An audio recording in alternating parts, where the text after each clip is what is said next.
okay, Peyton Manning, you could argue, is one of the smartest quarterbacks to ever play the game. He does a watch party essentially with him and his brother. If he had to go to the stadium and do all the things the way he's supposed to do them, quote unquote, to be a real broadcaster, it wouldn't work. Mm-mm. When these dads meet world, watching Boy Meets World. We grew up on the show, now we have kids and host a podcast. We watch each episode and then share our thoughts and grades. When these dads meet world. They want you to take the roles. They do want you to take the roles, but don't take someone else's roles. That's your lesson for the week. Good night, everybody. Only talking to the roles.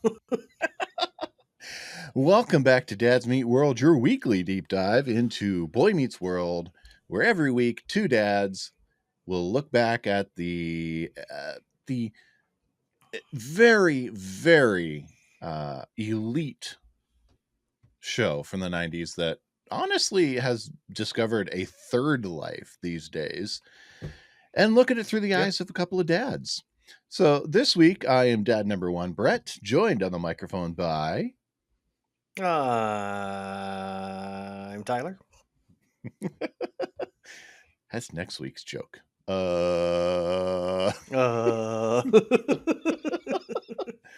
Tyler, how are you this week? Are you heartbroken? Yeah, I mean, good looking people. It's been raining like nonstop, so you just kind of hit that. There's an awkward time period in my favorite season where if it is too warm, it's still cold, and so a cold rain is just consistent. If it were just a little bit colder, it would be snowing, and everything would be fine. It would be a nice light snow, but with it constantly raining, it's just miserable. Uh, in fact, I had to talk to my child, who again, 7 years old, about the 3 stages of water. I don't know when he's going to get to this in school, but I decided I'm going to teach you this because I was driving my bus on Friday, and I literally had a girl, like older elementary school, go, "Ah, the snow's gone. I wonder where it went." I said, "Well, it's been raining all day." "That's not how it works." I said, "No, if it's raining all day, that's going to make the snow go away." "That's not how it works." Okay, we're clearly not getting anywhere. So I went through with my son about, okay, so if there's, you know how it snowed? Yeah. You know how it's been raining all day? Yeah. That's why the snow is gone, because it's been raining all day. Oh, that makes sense. It's like, yeah. And literally went through how you change through the different liquid stages. So I'm like, however the public school is failing my children, I am not going to fail them because they will know things, even with a little bit that I know. But Yeah. I don't want my child to be that's not how it works, even though I'm literally explaining to you how it works. That is not what I said. Yeah. There'll be no flat earthers in my house. I'm sorry. But that Brett, perfectly answers where all the dinosaurs went, though. They're on the other side. they fell off. Brett, how's it going for you? It's going all right. I got to drive through all of that rain. I've been down and back to Yay. Columbus twice this week for work, so it's been a long Columbus. week. Columbus, yes, the good old C bus, as we for some reason call it here in Hawaii, Ohio. Wow. Wow, that's how tired I am this weekend. No, just a long week for work. The end of fall play season is here. Abby's final performance acting on stage. She's decided not to try out for the spring musicals, so she's going to focus on directing winter one acts and not do any acting for spring. So she has acted in her final I'm sorry, performance. what? Yeah. Do It they know what was they're doing yet for spring? yeah, Music Man. Oh, okay. I guess I It could see doesn't her not wanting to do that. it doesn't help that the director wants to do tryouts during the week of the Winter One acts Oh, because he thinks for some reason that's going to increase the talent pool somehow while they're busy focusing on preparing for the Winter One acts. I don't know. Anyway, so yeah, sounds so fair. we got to my parents, my brother came out. We got to see, uh, got to see the performance one more time. So yeah, but Hmm, that I came back from Columbus, sat down for about half hour, and then went out to the performance. So nice. yeah, so it's Well, I'm glad we're I just know getting ready for that. Thanksgiving now. Yeah, it I was was like, news okay, to me. I we're not gonna be able to hit the fall. Maybe we could find a way to squeeze in spring since it'll be our last performance. And no, okay, we're just bad, yeah, weird I people in my I life. I did not hear until I heard some whispers about it like Thursday, and then Saturday it was confirmed for me. So I'm now racking my brain to figure out. I I know how I'm related to you, Brett. I know us and Kelly, but I feel like I'm just that weirdo who just knows way too much about your children. yes. So yeah, that's it's been me for this week. So Well, how about fair. we dive into some fictional heartbreak? Oh, do we have to? I think that's what we're here for.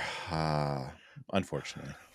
Well, Fine. good looking people, we're diving into the second half of season 5 officially. We are in episode 14. We have officially hit the halfway mark and beyond. Heartbreak Cory. When Cory sprains his ankle falling off the bus during the senior class ski trip to the Mount Sun Lodge, he doesn't tell Topanga when he spends the night talking, must point that out, with the young lady Lauren, who's volunteered to take care of him. This episode was written once again by Patricia Carr and Laura Runnels, directed by William Russ. That's Yeah. right, Alan Matthews himself directed this episode. This is the first of 9 that he will direct, including standouts like Everyone Loves Stuart, the Psychotic episode, The War, Seven the Hard Hmm, Way, and others. Yes, Rusty directed Plays with Squirrels. Yes. interesting. Originally aired February 6, 1998, and currently enjoys an 8.5 rating on IMDb. That's zero point 0.2 higher than last episode, and is 4th place in the season. Stands alone by itself, only 8.5 in the season. Hmm. So, Tyler, our previous episode was a 14.65 in the Nielsen's. What do you think during, now remember, 1998 was still February sweeps, November sweeps, so we're looking at February Mm-hmm. sweeps. And of course, Mm, obviously, they're going for the big time drama here. What do you think mm-hmm, we mm-hmm. pulled in for the first episode of February sweeps? Brett, I have a gut feeling that there was a little bit of a drop off because the show is weird about having drop offs for legendary episodes having bad or weird ratings that fluctuate in weird ways. So let's go back to lucky number 12. All right. You're still too high. No, 11.91. let you We round it up lost and give it to me, Brett. we lost almost 3 million viewers from last week to this week. They're it's like a heartbeat. Mm-hmm. Yes. So let's get into it. Mr. Feeney is finally leading that ski trip he wanted to lead back in season 2. Is it I don't want because ski he club. finally got it, or is it because Mr. Turner is still rehabilitated on the other Dead. side of the school? Dead. No, he's not dead. We know he comes back later to be in charge of all the schools in New York City. But is that canon, Brett? Is it? Yes. And apparently something happened last year in Amish country that Cory caused. I really I want to know what he did. I want to know as well, because the way they set it up is like, we don't want another incident like last year in the Amish country. Just look at Corey immediately. Why is everyone looking at me? I have to say, I love the joke. I love the way it's played out. I really want to know what happened. hmm I also go ahead. The show always does a great job of giving you great stories, giving you some weird stories. Like, why would you tell that one? And then giving you like little snippets of stories that you're like, tell me that one. Why aren't we focused on that one? Why are we going over here instead of there? We'll hmm have to have an episode sometime where we just fill in some of these lost stories. That would be so fun. Yeah. But I also have to ask now, good looking people, I don't know how often I know I said it, but I don't know how long it's been since I did. I was not in a public high school. I was homeschooled through high school. hmm So, from my perspective, a senior ski trip just feels completely superfluous to the educational experience. From my hmm vantage point, I see no reason for the public school system to be taking a group on a ski trip on the school's dime, at least in part, that has no educational value. It just seems like a vacation on the school's dime. Tyler, did your high school do anything like this for the seniors? Any special senior trip? Um, no. What we did was, so originally the school did two big trips. They would do a freshman trip to DC, Uh-huh. and then they did a trip to New York City. And so I did the 11th grade junior trip um, to New York. It was fun. There was some educational bits because we had the person leading the adventure was a history or was a history buff, so he went through and talked about all about different things from New York City, and but I mean they had like regimented. This is what we do every single time we come. All of Mm-hmm. the chaperones always did the trip, but parents paid for everything just about, from my understanding. Like, I don't know how many checks my mom had to write, but I know it was a good amount. Oh yes, and um, I'm sure parents would have paid for a trip like this as well. But still, yeah, you I are mean, using school resources. you are. I will say that this seems like a weekend trip. Like, it looks like they're in the school like on like early Saturday morning, Yes. and they literally skied all day long, Mm-hmm. got done, hung out at the lodge, went to bed, got up the next morning, did more skiing, and then left that night. Yeah, it And so doesn't they're look like it's a during the week. This is definitely a weekend trip. right. So I mean, for that reason, I don't mind it very much. I know there are schools that have like a ski club if they live close enough to um like, I know my school technically has a ski club, but I don't know how many people actually participated in it. Um but I've driven for different places that have like an actual ski club that goes like once a month and they go skiing for the night. Um but I mean a ski trip like this is fine. I know there are places that do this. I think a lot of them don't happen as much, especially after uh, especially in Pennsylvania around 2011, 2012. There were major budget slices into the Pennsylvania education. A lot of teachers took early retirement, so things Mm-hmm. aren't as frugal as they were in the 90s, even if parents are the one ultimately paying for their child to go on the trip. So, Ah, yes, the schools definitely tightened those purse strings. uh huh. Yeah. Yeah. But either way, I'm also curious how far away from Philly is this ski lodge? How far do we think this is? Because Philly's, I Well, mean, it's okay. urban. How far is the way to the closest mountain? I didn't have time to look. Right. Well, that's that question we had during season 3 when they went up to the mountains Mm-hmm. of like how Yeah, far away did they really go? I couldn't remember what we figured out there.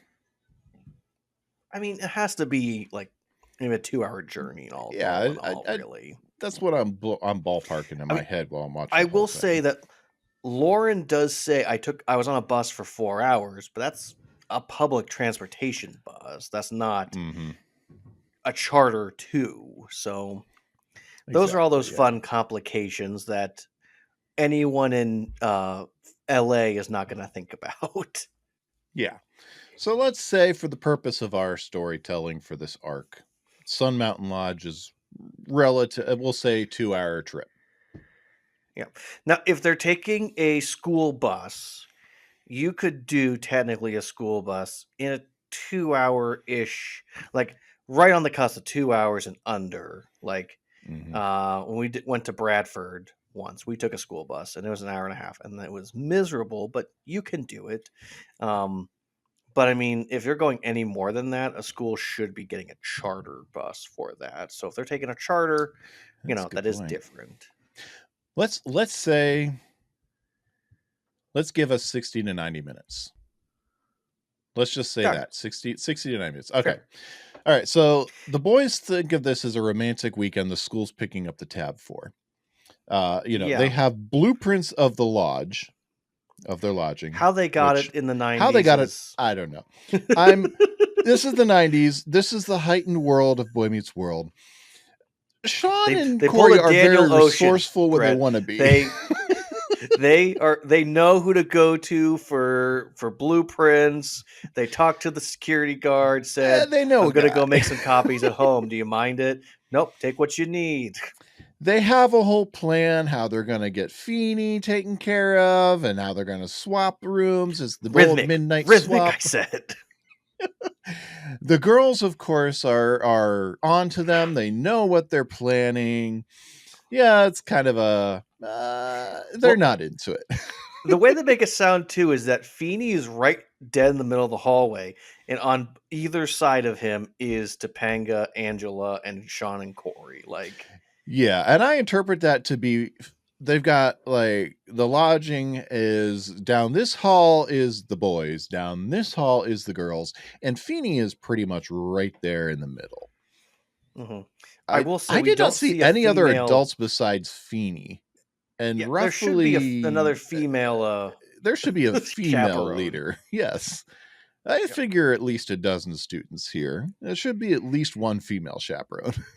Yeah, I mean, technically there probably should be at least 4 total. Yes. But this is Boy Meets World, and we only see through one camera lens. So, okay. Feeney is the principal. He teaches English. He He teaches history. He he teaches runs the Lost and media Found literacy. He runs the Lost and Found, and he takes alone the seniors on the ski trip. because he And is he's a scuba diver Feeny. instructor. Scuba Duba. Yes. So, Topanga wants Corey to communicate the plans for this romantic weekend. Okay, first point of order. This is something that I'm really excited for us to talk about, Brett, because we've been Mm-hmm. talking this whole season about why is Corey and Topanga not communicating? Why are they not Mm-hmm. communicating? Like, I think in our heads, our understanding of Corey and Topanga is who they are after this. Hi, go away. And not who they are before this, because they don't communicate well this whole season. They are They not on do the same not. page many a times. I don't know if it's an actor's choice, but Topanga often gives these looks to Corey like, I'm checking this and we have to talk later. Um, and Corey talks a lot of out of term, like he is this romance expert and knows so much more than anyone else. And it's just really coming to a head of Mm-hmm. his cocky arrogance and just thinking that Topanga will always be who he wants her to be. And he takes a lot of their relationship for granted. I mean, he even utters here, "We're going to be together for the rest of our lives." And Yeah. unintentionally, we have the benefit of seeing this 30 years later. Even at the end of the season, they had the benefit of looking back. I'm sure in the writer's room, they did plot out at least this arc. But up to this point, especially with Michael Jacobs being away running You Wish up to this point, they unintentionally, they kind of tripped over this idea of Cory building that up, where he's Mr. I'm in charge, I'm the love meister, I know everything. I mean, he was celebrating the anniversary of the first time they met. They went to dinner at Borelli's a few episodes back, and Mm-hmm. he's instructing Sean on how to be the perfect boyfriend. But over this first half of the season, we have seen that building up, and they unintentionally they tripped over that, and Mm-hmm. here he is at his apex, where we're going to see where a lot of, if not all, 17-year-old boys will find themselves on the precipice of a decision at a crossroads where Mm-hmm. they got to make a decision. So, Yeah. This is the worst version of Cory starting episode 1 of the season. No, really, it's this episode because he's had 2 really good weeks of learning and growing, and this yeah. he has hit a wall, and I think we should name that wall. Oh, you want to name the wall after Lauren, who we meet in the next scene as Cory falls off the bus and shatters his ankle into a million pieces. We meet Hey, Lauren. as a school bus driver and as a former driver of coach bus, I will tell you, you have to be careful getting on and off the bus. And I tell people all the time, and they don't listen. And the bus driver, I guarantee you, said, "Be careful. It's whoa, whoa, Did Feeney drive the bus? whoa." No, okay. He says directly, "The buses are here," so No, he I'm didn't drive the assuming that means bus. he didn't drive the bus. No, I don't think he drove the bus. He has to watch over the kids to make sure they're not distracting the bus No, driver. sorry. It says the bus will be here in a few minutes. So no, he did not drive the Yeah. bus. But we do meet Lauren, played by Linda Cardellini. This is her first of 4 Mhm. appearances on Boy Meets World. She has 73 acting credits on her resume, including Third Rock from the Sun, the Clueless TV series, Step by Step, Step by step, day by day. Freaks and Geeks, Scooby Doo, Brokeback Mountain, ER, New Girl, Mad Men, Avengers, Age of Ultron, Endgame, and Hawkeye. She was Laura Barton, also known as Hawkeye's wife. Daddy's Home franchise, Robot Chicken, and a whole lot more. Yes, going back to Scooby Doo, she is Velma. That's where a lot of people will recognize her from the most, I'm Okay, assuming. controversial question, Brett. Mm-hmm. Is she the most accomplished actor to come out of Boy Meets World? Like, who made an impact on the show?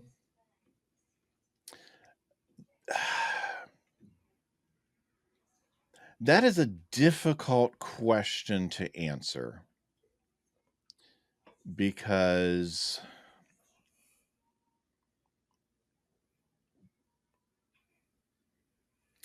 honestly, I would have to say yes. Mm-hmm. Because I'm going through my head and looking at because like Fred Savage came in and that's a pretty impactful role and episode, but he had an established rap sheet Right. I coming mean, in. he was more famous before he was on than after he was on.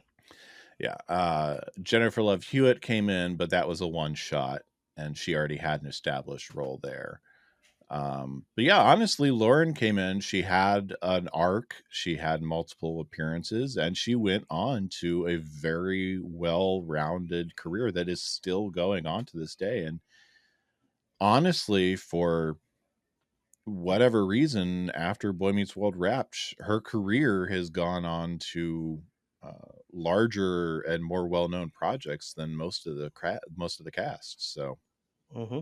So yeah. I mean, but as far as like a guest star coming in and making an impact, I don't know if anyone's ever come in and truly made as big of a splash. Like to the point, as you heard a little bit before we started, my wife despises this episode and she despises Lauren. Like Oh, there she is a likes Linda whole Cardellini just crowd out fine. there that She hates Lauren. does not like her. There are whole internet communities built around the idea of "we hate Lauren." I know of, and yeah, I can't think of another character that came in that incites the type of polarizing Mm-hmm. opinions Yeah. to that level. I mean, No. again, she does it well, and she's terrific Mm-hmm. in what she's there to do. Yep. As an aside, I don't have a problem because she's a woman or anything. The main problem is with Cory in this episode. Yes. And how he treats Topanga. Yes, I understand that. Backstabbing of her. But Lauren should pursue him. Yeah. Yes, Lauren made poor choices, but Cory acts like, as Brad and I have already established, The worst choice. Yes, he makes very bad choices. He's made bad choices since the beginning of the season. Yeah. Yes. That's what. I feel like I was going to add one more thing to that. I'm sorry. If you got something, go ahead. Well, anyway, I mean, let's get into a little more. Cory has a mild sprain. It's going to keep him from skiing. Topanga offers Get to 50 stay with him. cc's of baby aspirin. Topanga offers to stay with him, but he gives her permission to go. Lauren and Cory have some instant chemistry. Does. Again, Cory Matthews, Ben Savage, just instantly has chemistry with a woman. I don't understand. Yeah, and good-looking people, they get a little bit flirty here, and I'll play a little clip here for you. This must be a great place to work.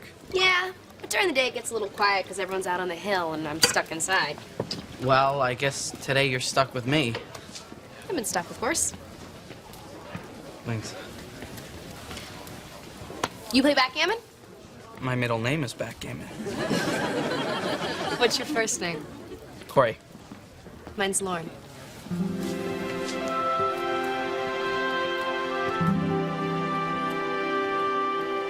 Okay, here's a question.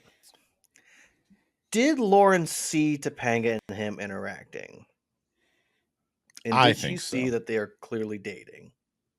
I don't know that she knows at this point that they're dating. At this point, she might infer, she might have seen her offer to stay.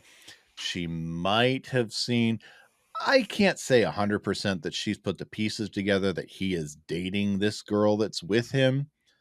At this point, she's introducing herself and being friendly and a little flirty and offering to stay with him. At this point, I can't say I blame her for anything. At this point, hands are clean. Cory, in a long-term relationship, should say, "Hello, my name is Cory, and Topanga is my lovely, beautiful girlfriend." Did you see Topanga? I gave her a promise ring. Yeah. Where's Cory's promise ring? I didn't notice it. Yeah. Where is his promise ring? Yeah, we said we're going to track that. I didn't notice it the episode after A Very Topanga Christmas. It never comes back up, does it? No, it doesn't. Nor does Topanga's, I noticed, either. So they spend 2 hours putting together a jigsaw puzzle. Topanga comes back. She did 6 runs with the Olympic team after getting off on the wrong run. Cory and Lauren continue their little kind of friendly, flirty interaction, but Sean picks up on it. He immediately sees it, and he calls Cory out. And he flat out asks him, "What? Don't you think I know you better than anyone?" But Cory it's like he's saying to him, "You better be honest with me. Mm-hmm. I see what you're doing. You should be honest." Yeah, I mean, Sean Cory sees what's puts the happening. little piece of puzzle in his Yeah, thing. Lauren I never gives noticed him that a before. puzzle Lauren gives him a piece of the puzzle as his own personal piece of the mountain, and he puts it in the pocket of his shirt. That's, by the way, closest to Right his by his heart. As he's looking at Sean kind of defiantly. Gee, I wonder what that's telegraphing with that musical cue at the end of the last scene. But yeah. So after a couple of hours of spending the afternoon with Lauren, if Cory has not told her about having a girlfriend, then Cory is definitely in trouble. Right. I'm Well, assuming... Also, like, where are they eating food at, Brett? Would they not somewhere where they're sitting beside each other, or is the only place to eat right in front of the fireplace? Who knows? I'm assuming that since he's got his foot laid up, Lauren was probably friendly and a good hostess and went and brought some food over for them to share. Could Instead of be. making him hobble around. I'm going to assume that. She Maybe. did bring him coffee, so I mean... She did. Or cocoa, whichever it was. The Falcon, Brett. The Falcon. Yeah, so we're going to... yeah, so we'll keep going. Sean sees what's developing.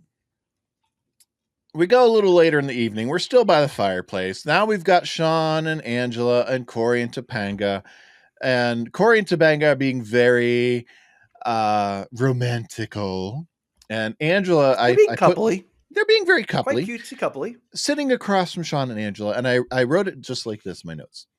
Angela is disgusted by Topanga and Cory's saccharine, lovey-dovey smoochiness. Fair. Yeah, so we get Angela and Topanga pretending they're going to have a pillow fight. Sean's all for it because it's going to be a chick fight, and it winds up being attacking the guys with pillows instead. Yep. So they're going to invite Lauren to be the fifth wheel for this whatever game they're playing. And we get nervous Cory. That if we had no character, Brett, we'd say that Topanga's inviting her to hang out with them. Yeah. Because Topanga's a good person and wants all people to feel welcome. Yep. Okay, so at this point, she didn't know her boyfriend was talking to this girl all day. Yeah. So at this point, Lauren has to know what the situation is between Cory and Topanga. There's no way she doesn't. Either Cory told her or she's smart enough to recognize there's two couples sitting at the fire. I think she recognizes it. Yeah. So Cory is very nervous, and we all love a good nervous Cory. So let's watch nervous Cory be nervous. Okay, if you had an affair, do you think the guilt would change your behavior? Where did they come up with that? Why? I mean, that is such a crazy question. I mean, why would they ask me that question? Me, the Falcon! I mean, everyone knows that Falcons are notoriously monogamous birds. I mean, it's just amazing. I can't believe it.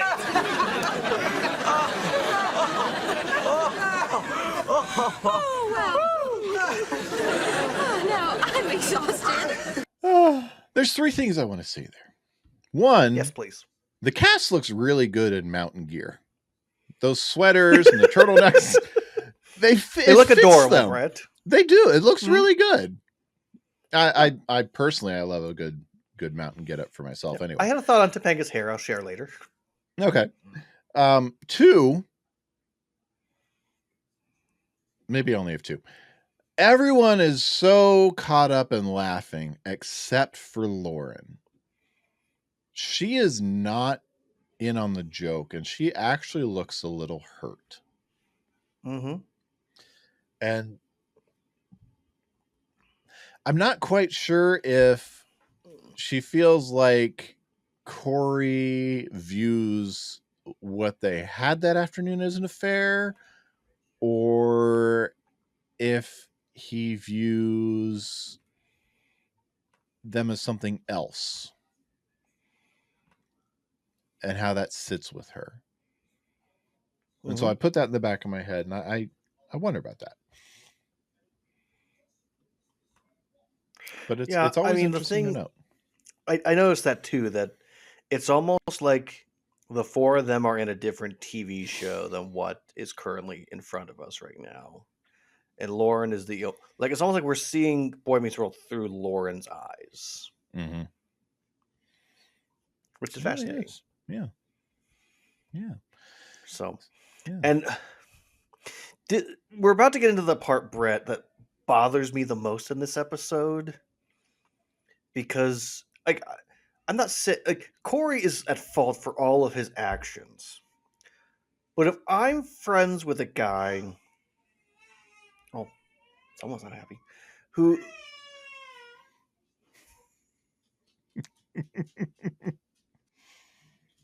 So I'm friends with a guy, and I know things are kind of weird with him at the moment.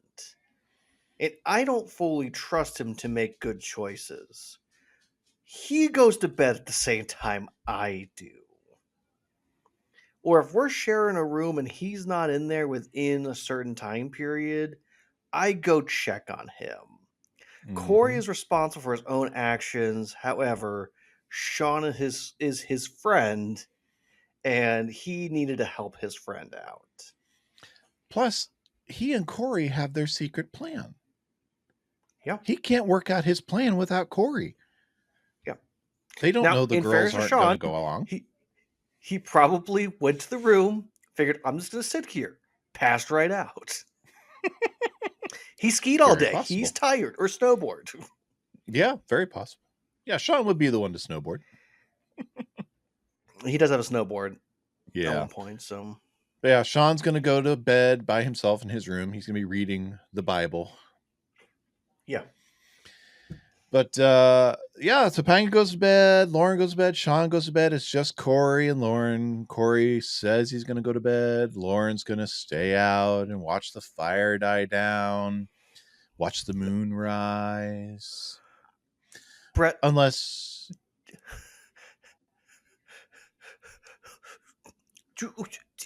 I know I didn't work at a ski lodge ever, and I don't think you ever have, but what shift is this girl working? where are the other employees? Yeah, the only employee on this mountain is Lauren. Where are the other employees? Doesn't I'd she have other say that tasks this than is just talking like to guests? I'd say this is a family-run business, but the way she speaks of her employers, no, there's no way they make me say that. Yeah. Where's the other employees? Where she's been on shift all day. Is this her grandparents' lodge? Yeah, I have no clue. I didn't understand. Like, I get that there are certain jobs with weird schedules, and they could have like an employee sleep area potentially, or like you're on shift, you're on call, so like you are there. But like to have a high schooler on shift on call, like that would be very inappropriate unless they're establishing she is graduated or at least 18, thus does not fit in that demographic, I guess.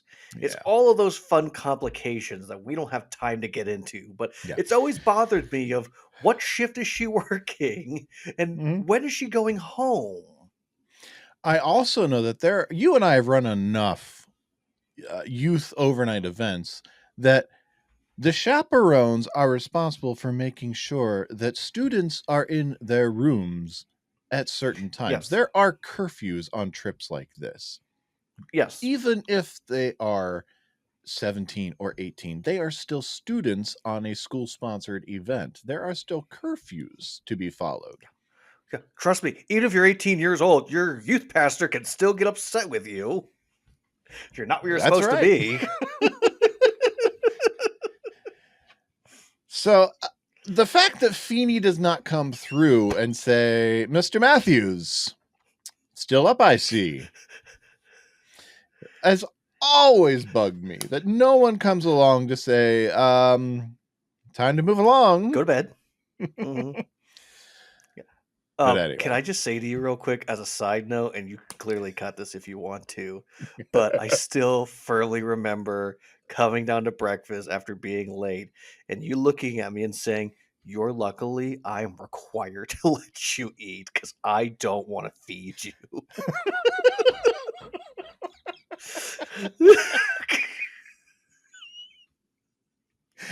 Yeah. Fun times. And then the van broke down. So, we all had a wonderful day. Oh, yes. That was a good day. Anyway, so Cory and You learn about Lauren. ambient light, Brett. Oh, yes. They learn about ambient light because Cory's never gone camping in the mountains with his dad. That's never happened. I don't understand. I don't understand that. So either he's lying to pick up Lauren intentionally, or these writers have never watched the show before. But either way, Cory chooses to stay up with Lauren. And Lauren, who knows by this point that Cory is in a relationship, chooses to spend the entire night with a guy who has a girlfriend, talking the entire night under the moonlight, at some point sharing a blanket on a window ledge, until Mr. Feeney catches them in the morning. Right. Which, if Feeney is on the early shift, there has to be someone there on the late shift to put everyone to bed. Mm-hmm. And I don't want to hear this is the 90s. It was different. It shouldn't be any different if you're responsible for high schoolers. Oh, no. If anything, it was stricter in the 90s. Yeah. But, Feeney is... Cory realizes he's busted when Feeney comes in. And, Au contraire, Mr. Matthews. I'm up with the sun, ready to make fresh tracks on the powder, or fresh powder. So, Cory and Lauren realize they've been talking all night. Yeah. Does this sound like a friendly gesture to refer to someone as the most interesting, cute mountain girl who's ever rescued me? That's very friendly, right? Very, very friendship. That's not not monogamous at all. Or monogamous. That's not what's the word I'm looking Platonic? for? Platonic. Yeah, that's not platonic at all. That is loaded with subtext. Mm-hmm. But Sean comes in just in time to notice that Cory's ankle is doing just fine. Mm-hmm. Yep. And Topanga comes in and asks if Cory's ankle's ready to go, and Cory's ankle's confused. And she tells him if it's bothering him at all, he shouldn't ski. So he's not gonna ski. Mm-hmm. Yes. I mean, in fairness, he doesn't really ski a lot, as we know. So, like, for him to ski on an injury, it is wise maybe not to. Maybe if he actually walked around and did stuff on his ankle, or go lay down in his cabin or his room, maybe that would help out more than staying awake all day talking to a girl. Yeah, I mean, after being up all night, he really needs to go sleep. He's definitely not going to make any good decisions with being sleep deprived. Yeah. But I mean, one could argue that Feeney was up early, so if he went and laid down like right at that time, and everyone woke up and right around breakfast, I could see that, I guess. Mm-hmm. Either way, after that, do you have one of my favorite quotes, Brett? I do. We're going to watch Sean and Cory have a little conversation. I saw you with Lauren. Your ankle's fine. You lied to Topanga. I didn't do anything. You lied to Topanga. Sean, all we did was talk. All you did was talk? That's it. No kissy? Just talking. Why didn't you tell Topanga? Why would I tell Topanga about something that's not going to turn into anything? If it's not going to turn into anything, then how come you lied about your ankle? Listen, I've been with Topanga forever. okay? I don't want to have feelings for another girl. I can't have feelings for another girl. Lauren will understand that. Sure she will. Everything's fine. You don't have a problem at all. Read the Bible! Okay, of all of the drama that they've been through throughout their friendship, this is by far the most intense, angry, and dramatic that Sean Hunter has ever been. And I love the pulling off of the glove and pull and point at the same time. I just love how stud Cory is the whole time. And honestly, this is a great role reversal because it's usually Cory who is coming to Sean and pointing out where he's gone wrong and helping him along. This is Sean seeing where Cory has fallen off the path and calling him out to the carpet.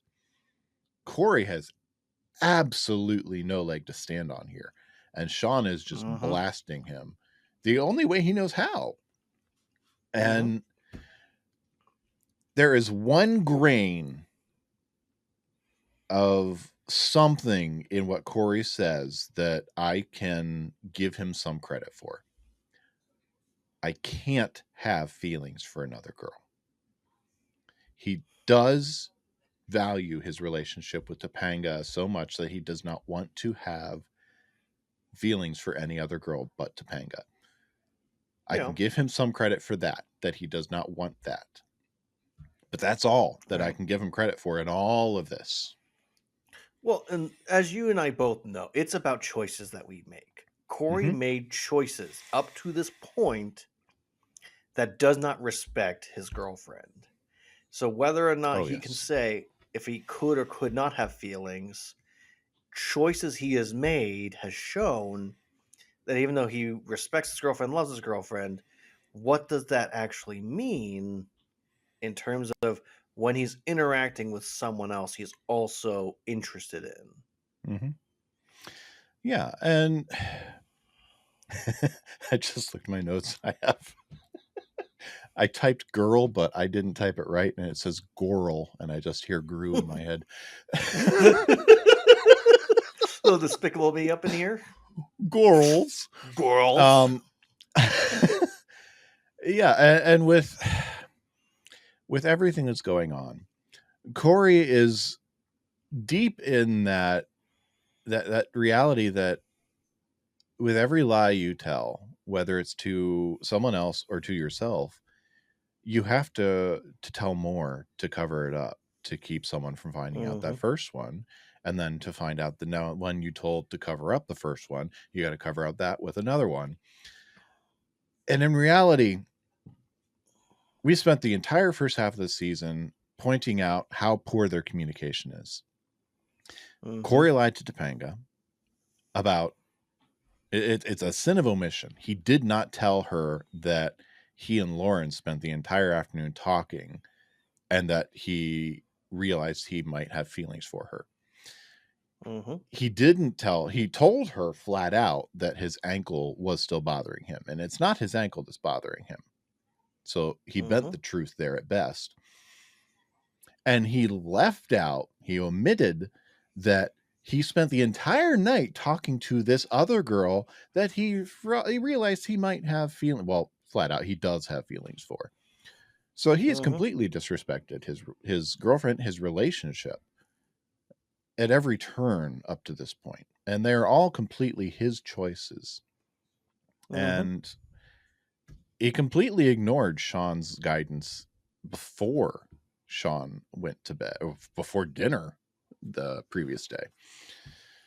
So let's see what happens, because honestly, Cory does not need to stay behind to spend the entire day to tell Lauren, I can't have feelings for another girl. 7 words. Boom.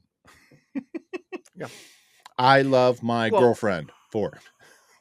Right. But that goes into play, Brett, of we only see the little bits this show shows us. Yes. We do only what have has Cory been minutes. doing all day?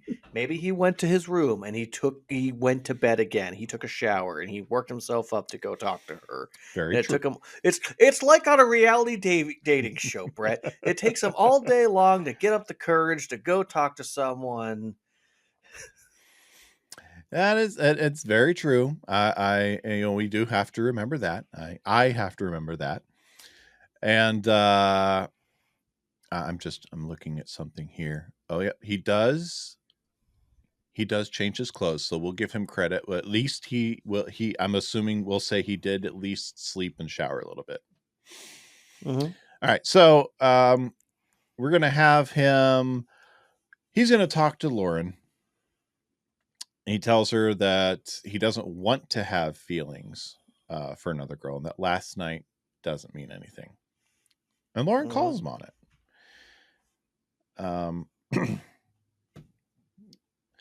So this also raises another big question for me. Cory lied to Topanga because he doesn't want to hurt her, because this is effectively what he tells Lauren. Where did he learn that behavior from? Clearly his father. Clearly. Because that's what he's seen for the last 17 years, is Alan always lying to Amy. Where did Cory learn this behavior from? Why is this his first thought? I've always been bugged by this. Okay, just soft pitch. All right.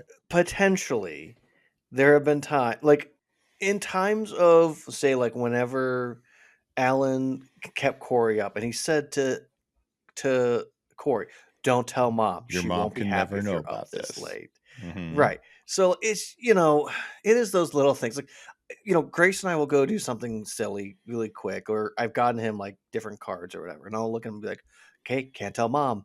And he'll be like, "Okay." The moment we walk through the door, "Mom, Dad and I did this," or "Mom, Dad got this for me," or he'll be like, "Mom, I said to tell you something. I have a secret. I can't tell you about it." Starting Or, young. I know what we're getting you for Mommy's Day or for Christmas. What are you getting me? I can't tell you. Stop asking. So I mean, I'll take it in the neutral stance of Cory is trying to avoid a hard conversation with his girlfriend, Mhm. which means he's really trying to protect himself. Very true. And avoiding confrontation really does kind of lead into his personality. He's never, aside from when he was on the wrestling team, and even then, he's never really been someone who sought out. He's never really been someone who sought out conflict. No. Well, I mean, in an actual true dedicated relationship, you let your partner know what's going on. Mm-hmm. Even if it's not the right time, it's inconvenient, it's going to annoy them, it's going to frustrate them. The amount of times I've hopped on the phone and be like, "Hey, I got to tell you about this. We can talk more about it later. You just got to know now what's going on." Fine. But it's those conversations you have, so that way when you're running around and you finally look at you like, "Oh, hey, did I tell you about this major life thing that's going on?" I'll tell you one, Brett. I'll tell you one.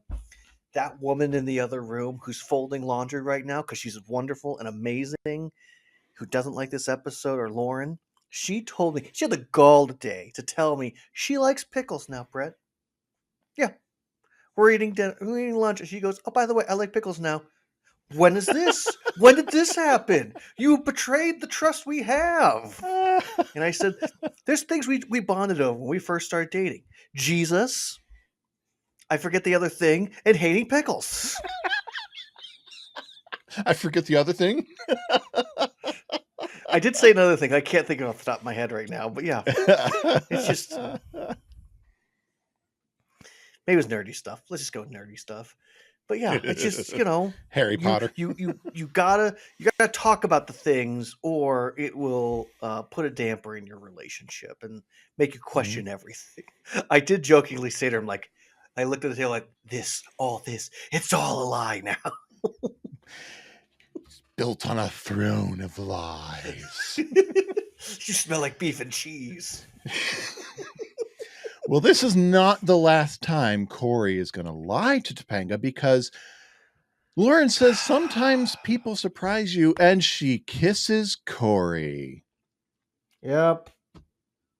And I have to say, I do love Cory's reaction to the kiss. I do give him a little bit of credit here too. He does not respond. He does not return the kiss. Correct. His response is to be shocked by it and walk away. Yeah. And this is also not the first time that Cory has been kissed by another girl. Been kissed by another girl and assumed the active participant responsibility when he was not the one that initiated. Correct. This time, though, he is just as guilty as the other party, because he put himself in that position. Last time, he did not put himself in that position. Last time, he was attacked, effectively. Last time, I argued that he was not actually the one who should be saying, I kissed another girl. But this time, Cory is just as guilty because he put himself in that position. But yes, he does fill Sean in, and Sean is ticked. He is livid. Especially since Cory just yesterday assured him, no kissy, just talky. And now all of a sudden, a day later, the same day, because it was overnight, it was just talking. The same day, just 12 hours later, not even, we're probably looking at 8 hours later, there's a kiss involved. And again, his buddy just abandons him for him to deal with his emotions and figure things out. And Sean's advice is not great at this point. Sean's been doing really well up to this point. This is bad advice. Sean draws a line in the sand for him. She'll forgive you for talking to another girl, but she won't forgive you for kissing her. In Sean's, I understand why Sean is giving the advice he gives. From the world he comes from, with everything he saw with Chet, I can understand why that's the advice he gives. It's not good advice. No. Cory needs to tell everything. He can't just give half of the truth. I wonder if we'll find out why that comes is why. We'll have to wait till the next episode, I'm sure. But it's not great advice. Brett, the other thing that we need to think about is this moment that Cory is having with Lauren is a moment he should have been having with Topanga. Yes. And I am not blaming Topanga whatsoever. We have a tendency to do stuff we are not used to doing, and it exhausts our body. It wears us out, and Topanga was exhausted. But Cory, not doing anything all day, probably was hoping to still have this romantic time, this romantic moment with Topanga. And at the end of the day, she came up here to ski. And Cory gave her permission to ski, so her excitement to ski is, I'm going to go ski. Yep. Angela's it's a up passion here. Of hers, apparently. She went to ski with her friend Angela. So she's got her ski buddy. They're going to go ski. Cory is hurt. He can't ski. He said, "Go ahead, you go." And he's given her no indication other than being the very nervous falcon that anything is off kilter. Topanga is very much innocent and going to be blindsided here, because Cory takes her off to the side and he tells her 90% of the story. And she asks him if talking is all that happened.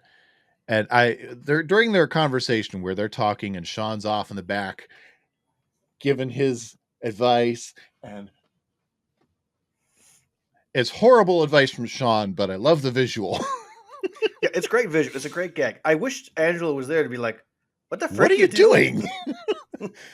That's the only reason Angela's not in this scene, is because they need Sean to be able to do this without being busted.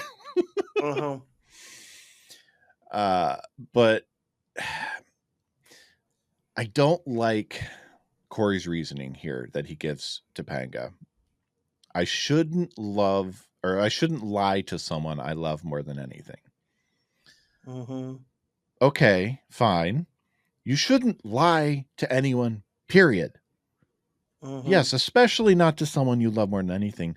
But you shouldn't draw that line there and say, okay, it's all right to lie to anyone else. Your honesty should not be dependent upon how much you love someone. Yeah. Cory is very much spiraling for me at this point. Yeah. Yeah. So they're getting ready to leave the lodge. Lauren tells Cory that she's not done, basically.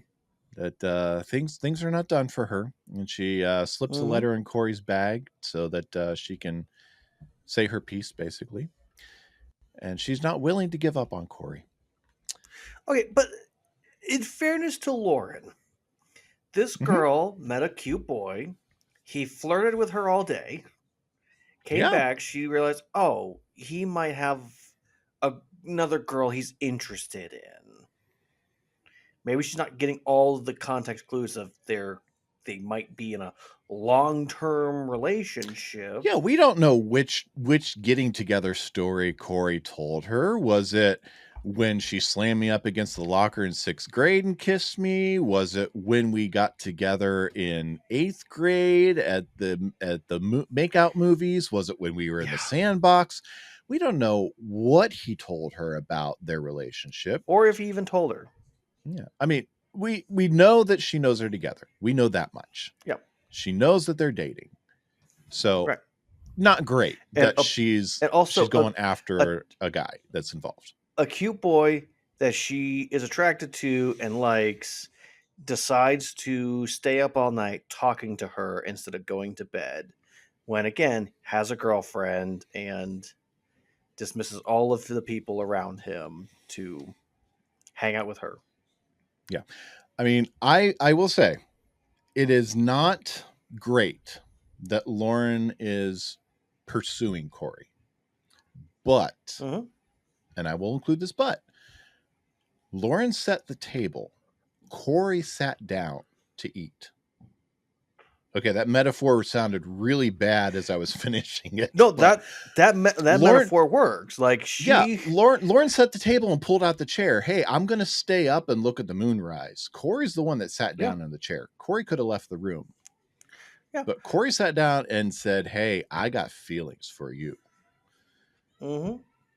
So, I mean, if Cory would have made better choices, this all would have been done, and Lauren would have realized, would have known, hey, no, this is a dead end. Doors closed.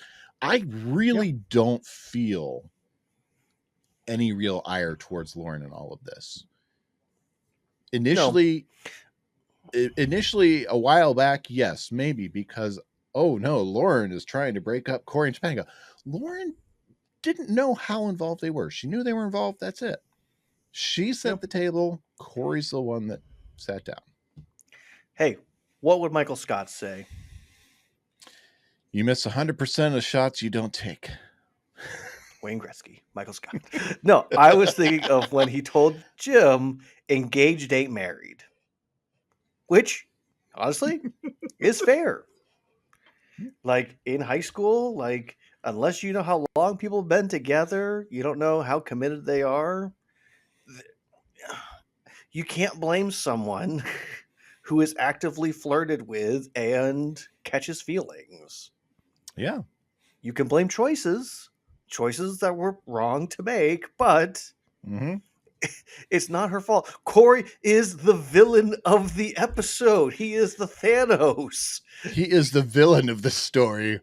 And by the way, as we're talking here, and I'm talking about how involved, how informed Lauren is as to how involved Cory and Topanga are, I'm flipping through screenshots and looking very intently at their hands, because as we know, Cory and Topanga gave each other promise rings at Christmas. And Cory definitely does not have a promise ring on either hand at any point in this episode. There is one scene where Topanga has a ring on her right hand, which is not where you would wear a promise ring, and a ring on her thumb on her right hand. but she is not wearing a promise ring at any point in this episode. So anyway, when they're leaving, Cory and Topanga are they're rocky, but they're okay. They're going to sit on the bus and talk. And as Cory gathers up their stuff, he drops the bag. The letter falls out. Topanga finds it. And then we end with no tag, hold on. just music. Hold on, Brett. Because I always believed that Cory just put his stuff down, picked it back up, and just somehow it fell out, like it fell out of his pocket or whatever. Full Bones drops everything. Yeah. And like just annoyingly just picks everything up and starts walking away. Like he really had to try to drop everything the way he did. Yeah. It was like and he wanted honestly, Topanga to get that letter. Cory dumb. Yeah. He knows Lauren just put a letter in the end pocket of his bag. Why not just zip it? He had to have wanted to get caught. Either you get rid of it immediately, Brett, and it stays on the slopes, or he has to burn it the moment he gets home. Yeah. So yeah, and there's no tag. This might be the first time there's no tag. There's just music playing out, and we're left on that somber shot of Topanga outro, seeing the letter. Yeah, and that is our episode. Whew. So Tyler, do you have any deep dives for us? Yeah. People. Am I the only one who read the summer reading list? So falcons are birds of prey in the genus Falco, which includes 40 species. Some small species of falcons with longer, narrow wings called hobbies, and have some hover while hunting are called kestrels. Falcons are widely widely distributed on all continents of the world except Antarctica, though closely related raptors did occur there in the Eocene. Eocene. I have no idea.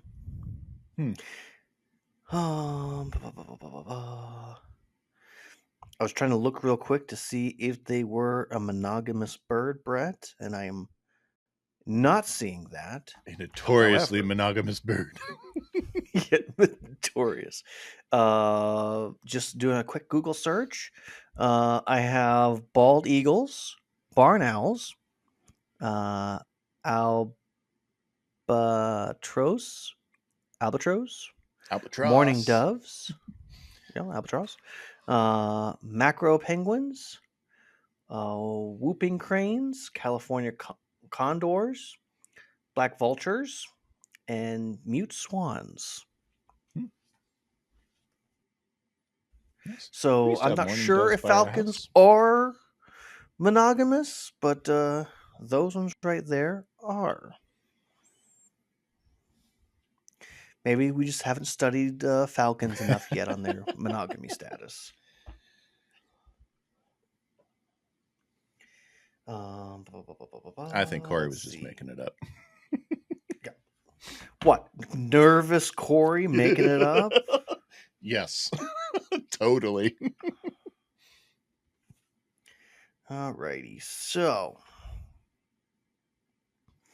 the California gold rush draws interest from Norwegian miners who brought knowledge of skiing with them. Among Norwegian skiers is John Schumo Thomas. So in 1849 is when skiing in North America really kicked off. So basically I wanted to look up like when did we really get started in North America skiing, and 1800s is quite interesting.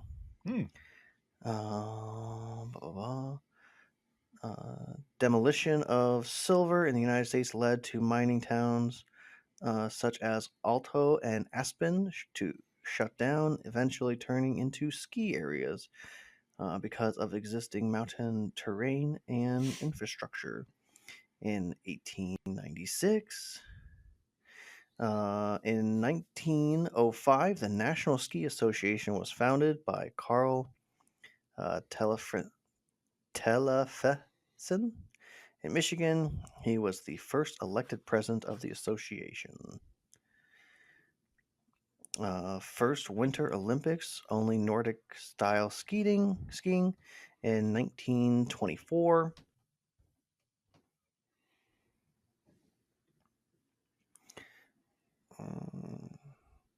In 1952, the first artificial made snow was created at a uh, crossing resort in New York. I guess freestyle skiing was allowed in the Olympics in 1988. 1990s, the evolution of ski shape to twin tip installation of detachable chairlifts. The 1990s ushered in an era of extreme skiing and big mountain competition. So I'm assuming at one point it was more of a luxury thing, and with better technology to get up the mountain, it became a little more extreme. Extreme! The 90s I'm were a little all about disappointed extreme. there was nothing like super extreme. So ambient light, they were talking about that a little bit. Ambient light refers to available light in an environment. Low key lighting, photography technique used in a single key light, a type of lighting in computer graphics. Um, Essentially, uh, part of it is just that the less light you have around you, the easier it is to see above you. A little more specificing, a little more easier to say is light pollution is more concentrated in cities where lights from street lamps, cars, buildings illuminate large areas of the cast and unmistakably glow in the sky. In order to affect this, to see the stars in city, you need to combat light pollution. Um, so yeah, more lights around, the harder it is to see. I will say, in the cities that I was driving around for a while was Pittsburgh, and you could still in Pittsburgh see stars. Okay, not great, but okay. I mean, where I live now, I always see stars. Oh, yeah. I see stars so well, I wonder if I'm going to fall over. I guess last but not last, Brett, something I've been waiting a long time for us to get into is Sean yelling at Cory to read the Bible. Apparently, Read the after Bible. his religious experience, he's been a little bit more of a, faith-based, you could argue, and more likely he's using this as a tag to say, hey, don't covet thy neighbor's wife. Hmm. But also, Sean makes a joke earlier about, I'm going to go read alone the Bible. Because maybe Sean is tempted to do something he should not. Maybe he read something that reminded him. Yes.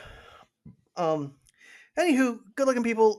We don't want to get too deep into this, but Brett and I are a little bit of experts, not the most expertish, but we know a little something about the Bible.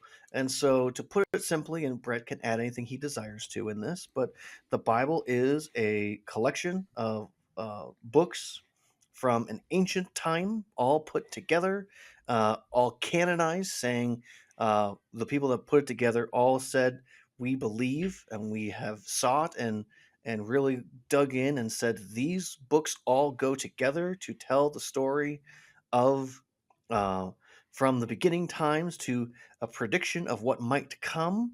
And the goal is not to say that there are not other writings out there, other stories out there that aren't potentially valid, but these are the ones that all fit together that makes the most sense and helps us to understand who Yahweh is, or the God, or of Jesus.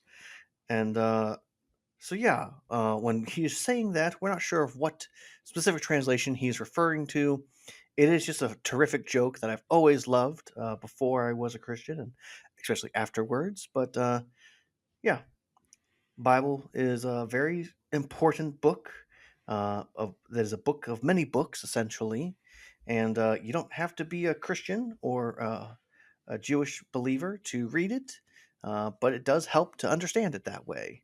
Um, and also, just understand there are confusing things about said book that we're not always going to understand, and that's okay. It is important to understand that no one knows every bit of this book, and no one can claim that they have the understanding of it that no one else does.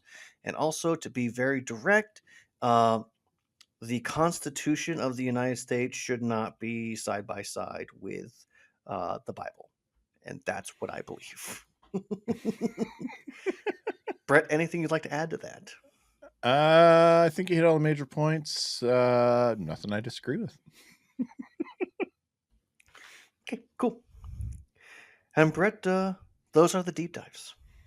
All right. Well, let's talk about what we learned. You know anything about the Odyssey? Huh? Did I say you could talk? I didn't teach you that. My friend Mr. Matthews will lead the discussion. Do I have to draw you a picture? What did we learn? Well, Tyler, I'll go first on this one. I Tell appreciate the that. complete truth, not just part of it. You can't just say part of it, even 90% of it, lead out a little bit. The truth is the truth, and it's important to always tell all of it. I feel like I'm talking to my 10-year-old, but honestly, that's a lesson we learn as kids that we need to keep going with as adults. Yeah. This is a very good example of why you need to. Tyler, what did you learn? Well, I learned that Feeney might not be a good chaperone. Yeah. There's a part of Feeney's teaching now, as they're getting older, of like, I'm gonna let you fail a little bit. Like Feeney said, I'm gonna be watching you two. But if he's really watching Cory and they're with him and trying to help him, I think he could have said something to Cory a lot sooner to help him realize of, I'm not here to tell you how to live your life, Mr. Matthews, but you're walking a very dangerous path right now. Mm-hmm. It's interesting because he who has interjected himself so deeply into the lives of the Matthews never has a moment that we see in this show, in this episode, where he warns Cory, gives him some form of a life lesson. He truly allows Cory to fall flat on his face. And I don't know if he's a genius or if he's a bad chaperone who wants to go skiing. I cannot tell right now.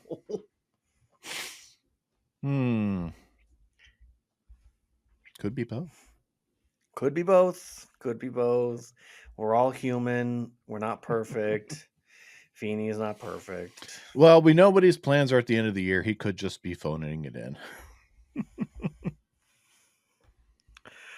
Oh, we need to get to grades, Brett. Yes, we do. I'm right? No, you're exactly right. So am I done with my education? Can I go? How do you grade Heartbreak Cory, Tyler? Oh my gosh.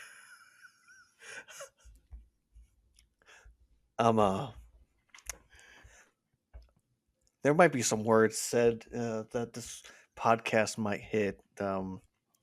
And just know that I love my children very much.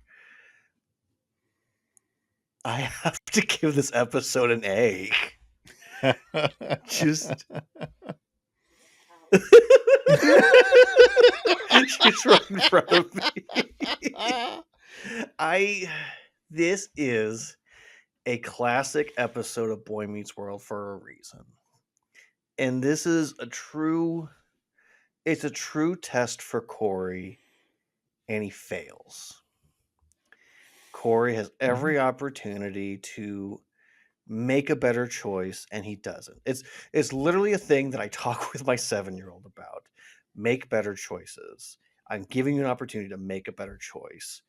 And Cory, almost like the first time he's really on his own, he doesn't have his brother there to help him. He doesn't have his dad there to lean on.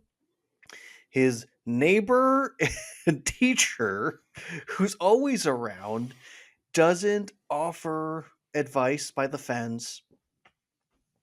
He's there to fail. And it's just a great episode. I'm sorry, it really is. I wish this wasn't as good of an episode, but I've always loved this episode. The read the Bible has always been funny to me. The intensity of Sean Hunter, the fact that they both get this wrong, and just Cory, he let me down.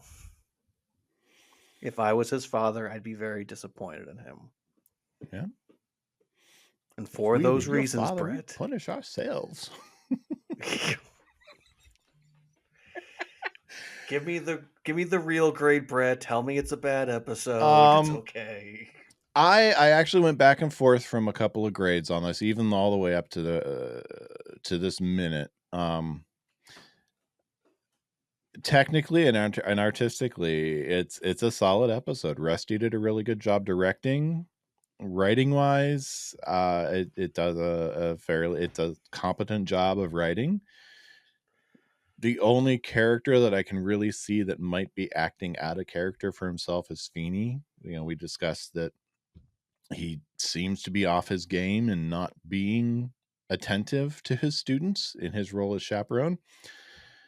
But as a morality play, the episode is not supposed to convey that everyone is perfect. The story is the story, and the story shows that one of our characters is making poor choices. He's not seeking out guidance. He's not seeking out wisdom. He's seeking to make his own decisions, and even when given guidance and instruction, he's choosing to ignore it.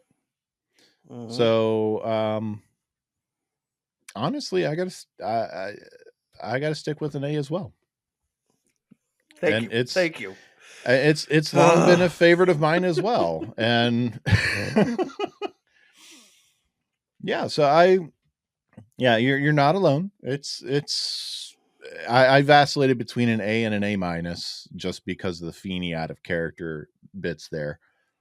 But that's really the only knock I can give it, is Feeney is written a little bit too lax for my taste. That's my biggest issue is Feeney in this episode. I mean, I wish there was some Eric in this episode, but it really does paint the picture of Cory is on his own, and will he make the right choice? The answer, no. So, I believe I owe you some dad jokes before we head out of here. Yes, you do. I do. Let's see. I was texting back and forth with my wife the other day. Got called here a few days ago. She texted me, "Windows frozen, won't open." So I texted her back, "Gently pour lukewarm water over it and then tap on the edges lightly with a hammer." And after a few minutes, she texted back, "Computer really messed up now."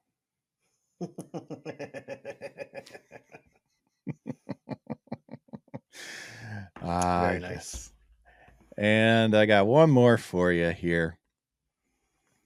They're finally making a documentary about the world's most famous clocks. It's about time.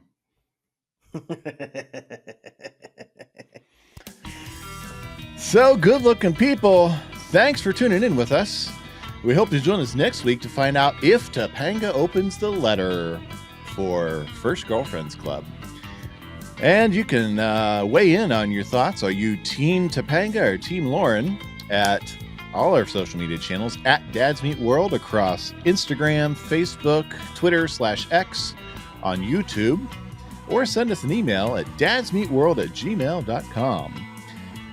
And hey, we're getting into the holidays. There will be Black Friday sales on our shop between now and Christmas, because that's the way Threadless runs. If you want some Dads Meet World swag for Christmas or for yourself, dadsmeetworld.threadless.com. We're throwing some links to it on our social channels, so it's easy to find. I can't think of a better stocking stuffer, Brent. I know, really. So until next time, good-looking people, I'll see ya. Back to you, good looking. You know, how can I learn so much every week and still be so stupid? I want to be normal, Spud. We are the Dimmers. Topanga. This is good TV. Read the Bible. Dads Meet World is a production of Headfirst Studios. Headfirst Studios. Tell your story. Do you have any deep dives for us? Yeah. Let's see here.